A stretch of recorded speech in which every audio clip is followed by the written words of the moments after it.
I thought the design of the AirPods was kind of eye-catching. I mean, you see many people wearing them now in Seoul, but when they came out for the very first time in 2016, not so many people wore them, and they were kind of noticeable on people's ears. I think some people in Korea said that they look like bean sprouts on ears, but regardless, it is hard to deny that they still seem to be very popular as of April 2023.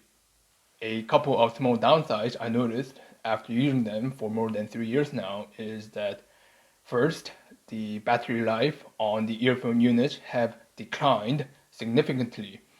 When I first bought them, they had no problem keeping the power on for more than 2 hours, but now my experience is that they generally last a little over 80 minutes with single charge, which means you are probably going to need to stop at least once if you're watching a movie with your AirPods. I suppose it's just one of the general characteristics of any Bluetooth earphones. The battery life on them will degrade over time. On the brighter side, at least, they charge back up semi quickly. Second, which is kind of related to the battery life I was talking about, my experience is that the AirPods are very weak in cold climate. In Korea, where it's hotter than Africa during the summer and colder than Siberia during the winter, I noticed that they would run out of battery maybe after about 10 to 15 minutes of usage in cold weather. So instead of using the AirPods, I just used wired earphones when it's cold out. Third, although you can use them on an Android device, some of the features that are available on an iPhone are not available on an Android device. For example, the battery life indicator. I also noticed that the sound quality with an Android device was a bit different to an iPhone. Fourth, the price. They were not cheap.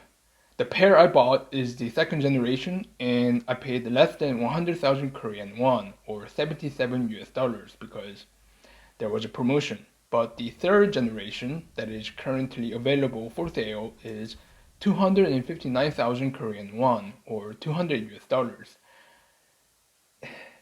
A couple of positive points I noticed while using them were first, the design, which I briefly talked about earlier.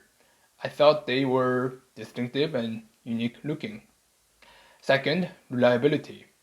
Although the battery life has declined noticeably, they still do work. A lot of wired earphones would experience a wire disconnection on one side of the earphones after maybe about 4 to 8 months of usage, but the AirPods I bought and currently still use haven't lost the connection on one side yet, even after a couple of years of usage. So if they won't break after 4 to 8 months of usage, maybe the high price is justifiable. Speaking of the connection, third, they hardly ever lost the Bluetooth connection with the smartphone in a crowded environment. In Korea, it gets incredibly crowded sometimes, like the Seoul Metro during the rush hour.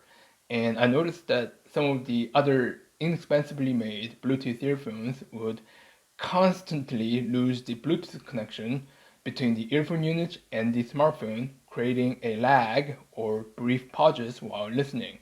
But the Apple AirPods hardly ever experienced that issue, no matter how crowded the environment was.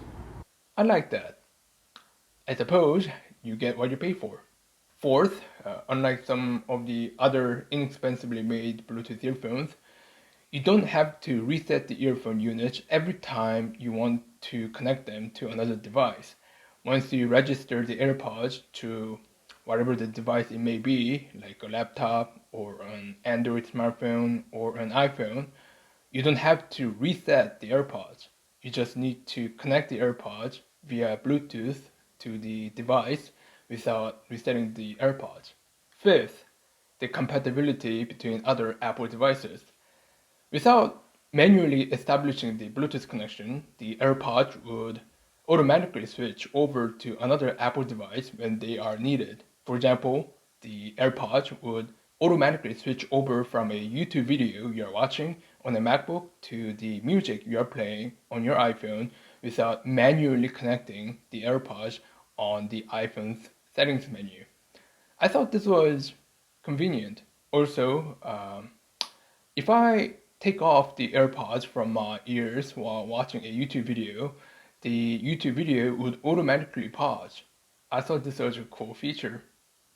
The AirPods, not the AirPods Pro, don't really offer the active noise cancellation because of their conventional design, but I actually prefer this because I found the in-ear style earphones with the rubber tips on the ends sometimes make me feel dizzy, especially when I'm working out. This is probably a personal preference, so you might prefer the AirPods Pro over the regular AirPods. One of the other products I was looking at before buying the Apple AirPods second generation was the Samsung Galaxy Buds Live. However, I decided to go ahead with the AirPods at the time because I use an iPhone, not a Samsung Galaxy. If you think about it, I think it's a good strategy from the Apple's point of view. First, they lure you in with an iPhone to their ecosystem, and then once you get a taste of their ecosystem, then they lure you in deeper with the AirPods, the Apple Watch, the MacBook, and the MagSafe charger because they work better and smoother with an iPhone. Of course, once you're hooked, then you probably want to taste some of the Apple Pay, Apple TV, Apple Music, the AirDrop, and the App Store. I mean, it's a fantastic strategy. No wonder why Warren Buffett's company, Berkshire Hathaway, parked 40% of its investment in Apple.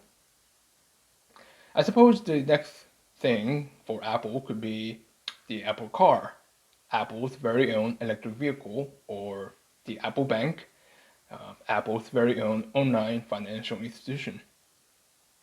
This was Hong Guan from Seoul. Thank you for watching, and thank you very much for your subscription. I really appreciate it. Also, a push on the like button would be greatly appreciated as well. As always, have a nice day. Bye bye.